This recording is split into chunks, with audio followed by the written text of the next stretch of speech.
Assalamualaikum warahmatullahi wabarakatuh. Perkenalkan, nama saya Muhammad Fikri Ananda dengan NIM A1C1200068 dari kelas reguler B 2020. Pada kesempatan kali ini, saya akan menjelaskan sedikit tentang praktikum kimia dasar yang berjudul Termokimia dan Hukum Hess. Untuk kelanjutannya, simak video ini. Judul dari praktikum ini yaitu Termokimia dan Hukum Hess. Tujuannya yang pertama adalah untuk dapat mengukur kalau reaksi dengan alat yang sederhana, lalu untuk dapat mengumpulkan dan menganalisis data termokimia, lalu yang ketiga untuk dapat menerapkan hukum Hess. Selanjutnya adalah landasan teori. Sebelum kita menjelaskan tentang prosedur kerja, kita akan menjelaskan sedikit tentang landasan teori. Termodinamika adalah suatu cabang ilmu yang mempelajari tentang perubahan energi secara kimia ataupun fisik.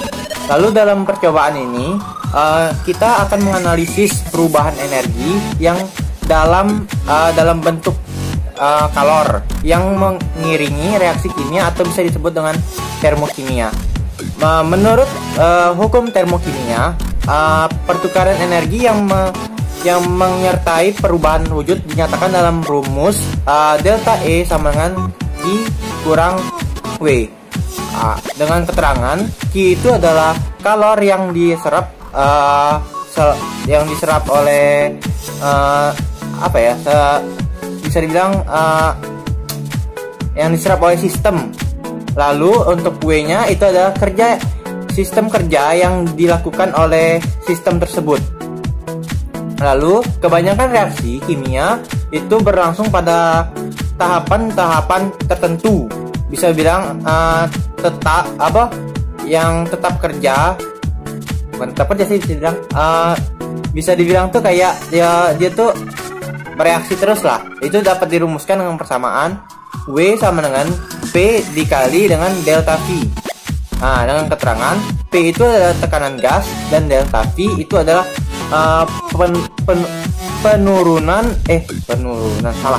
perubahan volume untuk perubahan volume untuk sistem gas.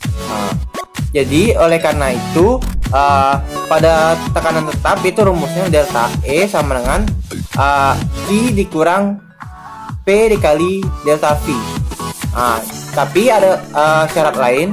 Jika delta V itu sama dengan 0, maka delta E nya itu sama dengan sama dengan I. Lalu untuk delta H itu memiliki suatu reaksi dapat ditetapkan dengan mengukur penambahan suhu yang bisa dibilang tuh mengelilingi reaksi sejumlah regen tertentu.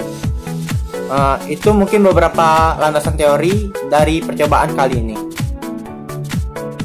Nah, dalam praktikum itu tidak mungkin kita tidak punya alat dan bahan. Pasti dalam praktikum harus ada alat dan bahan. Untuk alat dan bahan dari praktikum kali ini adalah, untuk alatnya itu ada gelas ukur, kalorimeter, lalu ada alat pengaduk sama gelas piala. Untuk bahannya itu ada, kita gunakan 400 ml air suling, lalu 400 ml HCl, lalu 400 ml NaOH, lalu asam asetat 1 mol, lalu natrium hidroksida 1 molaritas, dan natrium asetat dengan 1 M. Bukan cuma itu, kalau dalam praktikum pasti sudah ada alat dan bahan. Tidak mungkin kita cuma nyiapin alat dan bahannya saja. Pasti harus ada namanya prosedur kerja. Untuk prosedur kerja itu ada dua. Yang pertama adalah penentuan tetapan kalorimeter, yang akan saya jelaskan terlebih dahulu. Untuk penentuan tetapan kalorimeter itu prosedurnya adalah, pertama kita menyiapkan gelas ukur, itu diukur dengan ketinggian 40 mili, atau maksudnya tuh gelas ukurnya dengan ukuran 40 mili. Nah, lalu kita menyiapkan kalorimeter, itu kita dituangkan 400 mili air suling yang tadi sudah kita sebutkan bahannya tadi. Lalu itu selanjutnya ditutup dan sebelum ditutup itu sudah dilengkapi dengan termometer dengan alat pengaduk. Lalu kita catat suhunya. Lalu untuk gelas ukur itu kita tuangkan sekitar 40 ml air suling dan diukur. Lalu selanjutnya itu kita panaskan air itu sekitar dengan suhu 60 derajat Celcius sampai dengan 70 derajat Celcius. Kita beralih ke termometer. Setelah air tadi dipanaskan, kita ukur suhu air tadi dengan tepat. Selanjutnya kita dengan hati-hati dan juga harus cepat kita pindahkan cairan natrium asetat ke kalorimeter yang sudah berisi dengan asam asetat dan ditutup kembali. Lalu kita catat suhu setiap 15 detik. Lalu sambil diaduk campuran tersebut. Selanjutnya, bila mulai turun suhunya, maka itu kita harus catat apa yang terjadi. Itu setiap 1 menit sampai tak ada lagi perubahan suhu. Lalu itulah hasil pengamatan yang akan didapatkan. Lalu untuk yang kedua itu ada penentuan delta H, netralisasi untuk reaksi asam basa. Untuk prosedurnya, pertama kita mulai dari kalorimeter terlebih dahulu. Kalorimeter itu kita keringkan dulu dengan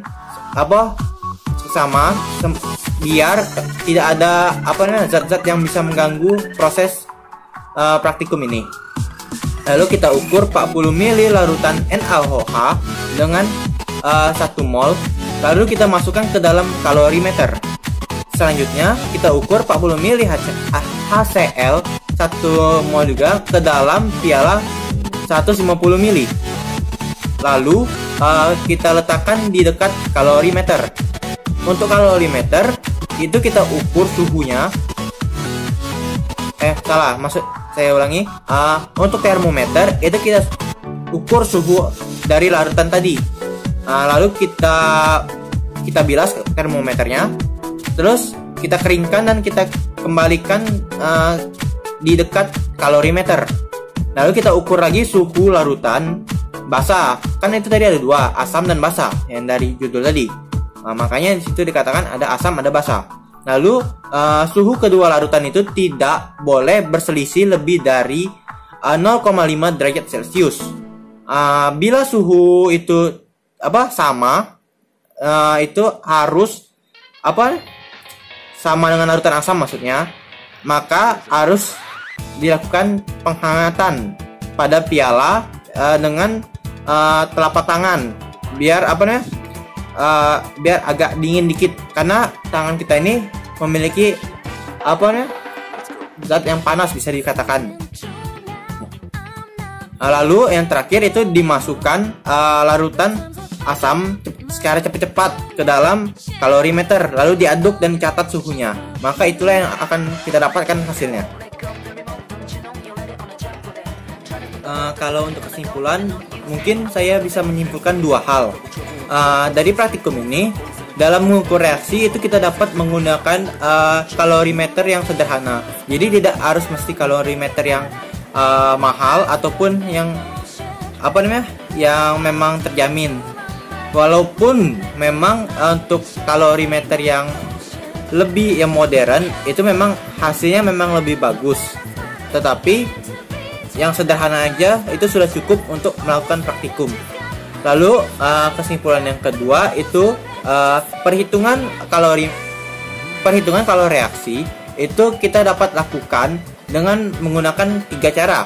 Yang pertama itu ada hukum Hess. Lalu yang kedua itu data entalpi pembentukan standar. Lalu yang ketiga itu dapat energi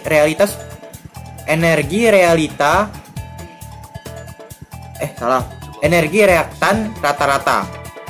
Mungkin itu saja yang dapat saya simpulkan, karena ya menurut saya mungkin kesimpulannya hanya seperti itu yang telah saya pahami.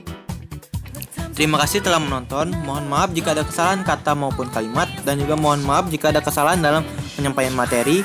Dan juga saya ingin berterima kasih kepada asisten dosen yang telah membantu saya membuat video ini. Saya akhiri, wassalamualaikum warahmatullahi wabarakatuh.